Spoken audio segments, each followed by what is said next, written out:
On reviendra bien sûr sur les incidents qui s'est passé entre l'Argentine et le Brésil. Tout de suite, on va juste revenir sur le débrief du match entre la Grèce et la France. Honnêtement, la France a joué avec ses acquis, avec ce 14-0 bien sûr il y a quelques jours. La première place acquise bien sûr pour eux et ils étaient déjà largement qualifiés.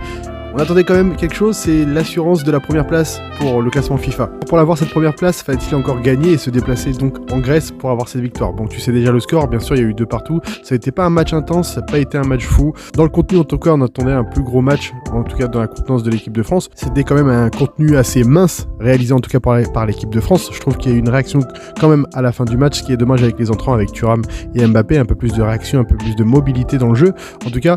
Mais on a assisté quand même à une équipe de Grèce qui s'est pas laissé faire et ça, ils l'ont démontré, ils étaient chez eux quand même, de l'envie, ils ont mis de l'orgueil et ils ont voulu prouver que c'était encore une bonne équipe. Attention, au match aller, il y avait eu que 1-0 quand même en France et le résultat donc reflète un peu ce qu'on attendait et ce qui aurait été logique plutôt avec une équipe de France